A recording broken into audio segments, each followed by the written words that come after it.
What's up, guys? This is Coach Grant with First Down Training, and today we're going to be breaking down some of Travis Hunter's route running and how you guys can run explosive routes like he does. So I hope this video helps you guys out. Hope it could teach you a few new things. But also, fellas, if you are a wide receiver or quarterback and would like to train with us this offseason, we're going to be traveling out to 14 different states across the country for 2-day long QB and wide receiver training camps. Next up on our camp tour, we'll be coming out to Orlando, Florida. That camp is sold out, but then we'll be coming out to Phoenix, Arizona, Charlotte, the Dallas area, DMV, St. Louis, Honolulu, Boston, Cleveland, Austin, Seattle, Newark, Denver, and Los Angeles, California. So if you guys are local to one of those cities and would like to work with us, 8 hours of training total over Saturday and Sunday, check out that very first link in the description below. We'd love to have you there. Let's get started. So this first route from Travis Hunter, this is going to be a post route here versus kind of this interesting coverage look. This may not be the best coverage look from a DB, but pre-snap, it looks like he is going to be in zone. He's kind of face turned to the inside, looking at the quarterback, trying to read the number 2. So it gives us the idea, gives us the notion that he is probably in zone coverage. So Travis Hunter is going to be running a post route here. He is at the top of the screen.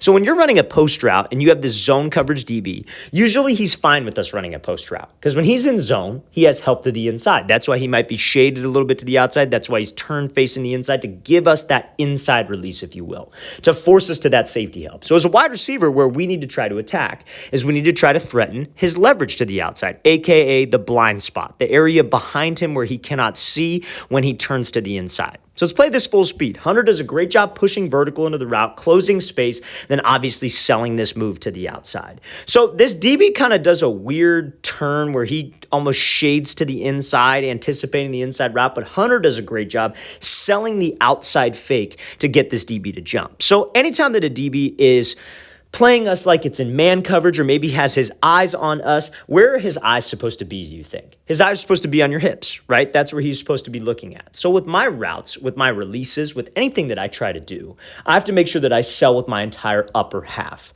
So when Travis Hunter makes this hard post cut, I want you to watch what his hips and shoulders do.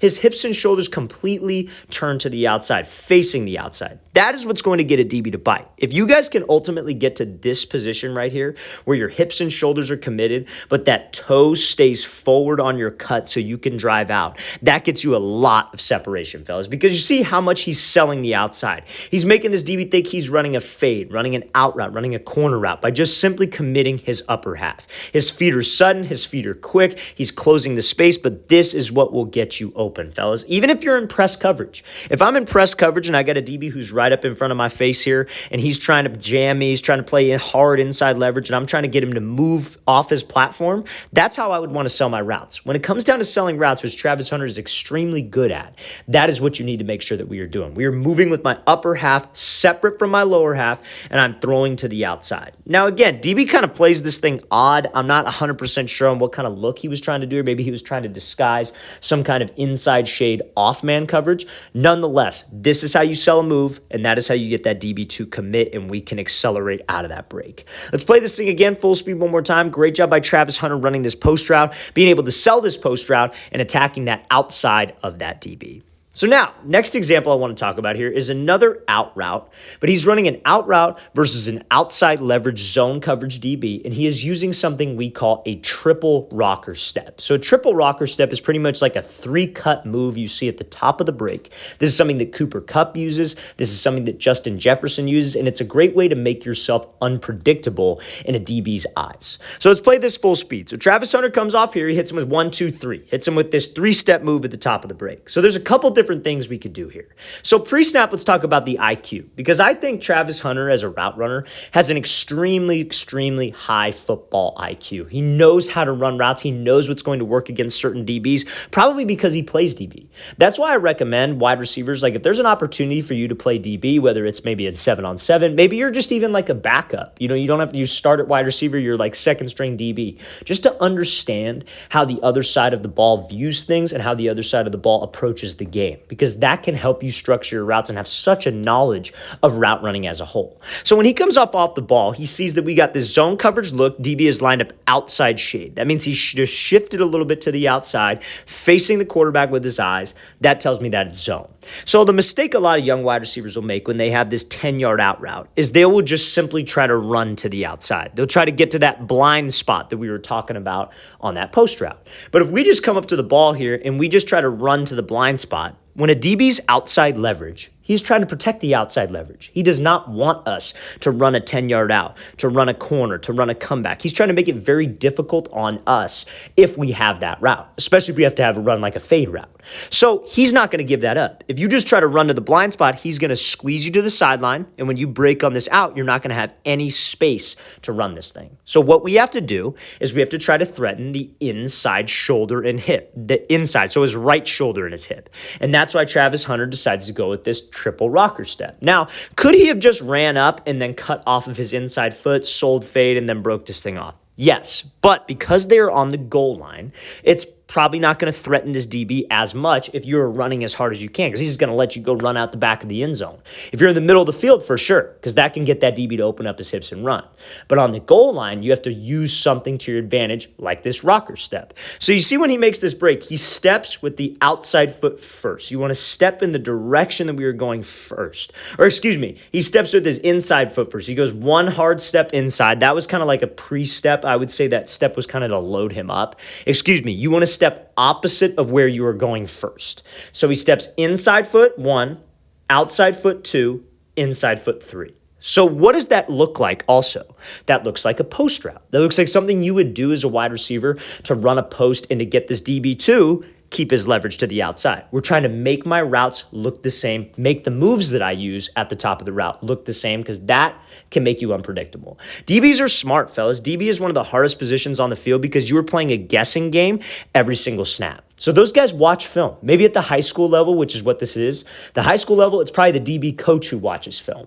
But if Travis Hunter, every time he runs a post route, and he comes up to it and he goes 1-2 and he cuts off of this outside foot trying to threaten the blind spot and then run a post, then DB's going to be ready for that. His coach is going to tell him, hey, anytime that you see him start to set up a move and give that inside jab, sit, be patient, expect him to run a post when they're in this situation or when you're in this coverage. So you see how he kind of guesses with that jump to the inside. It shows that he's probably anticipating it a little bit. He hits him with a 1, 2, 3 and just puts the brakes on, threatening the inside shoulder so he can get separation and still give the QB space to throw him open. We have to give my quarterback space to throw me open, especially when it's an outside breaking route. So that's why we can't just run to the blind spot. He will squeeze us all the way to the sideline.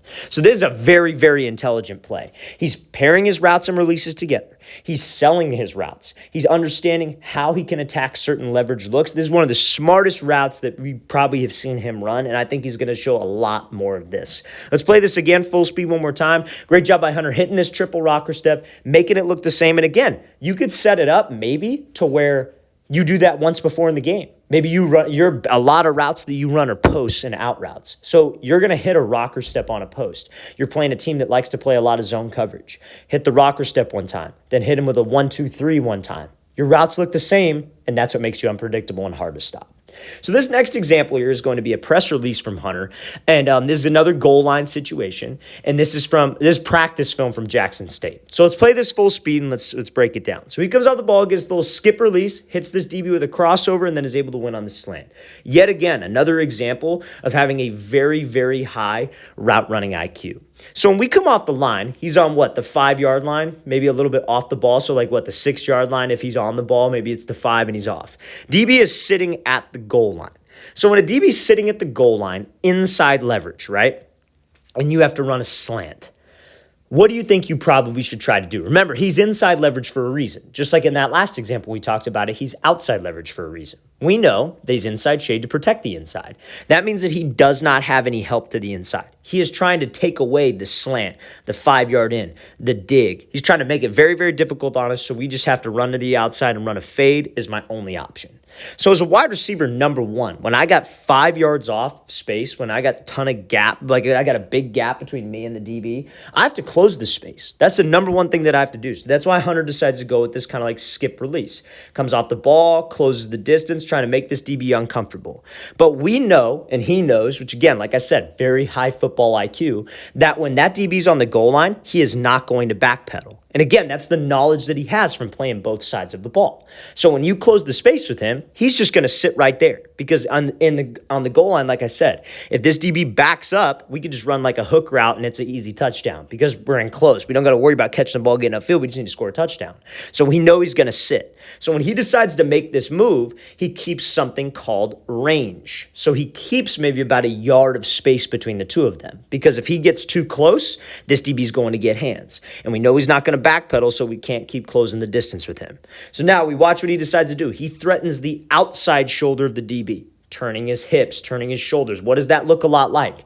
The very first example. His lower half is quick and sudden. His upper half is loose and relaxed so he could sell. And that is what will get a DB to bite. If we were to just come up here and let's say he was to try to square him up and attack his leverage and then gave a move out to the outside, that DB would be sitting right on that slant. But because he threatened his outside shoulder, because he sold the move so well with his hips and shoulders, which is where the DB is watching, that is what's going to get him separation and allow him to get out of the break. Fellas, if you're a young wide receiver and you're doing this, though, a lot of times guys will do this and sell, and this toe will end up pointing towards the sideline, and they get stuck at the break point because you can't drive off of this cut leg if that toe is super far open. So make sure when my upper half is loose and I'm selling, that toe stays forward so I could push and I could drive off of this thing to create some separation and win. That's a great example here of a press release to use when you're running that slant route versus that 5-yard off inside leverage on the goal line. Keeping range, having a high football IQ. There's a very, very high level route here from Travis Hunter. Great job hitting that cross and winning on the slant.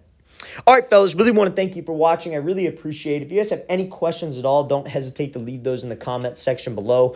Always appreciate the feedback. It's always great to hear from you guys as usual. And again, fellas, we are traveling out to 14 more states this offseason for 2-day-long QB and wide receiver camps. We're coming out to Orlando. That camp is sold out, but our next camp will be in Phoenix, Arizona. So check out that very first link in the description below if you're local to any one of these cities. I'll see you guys next time.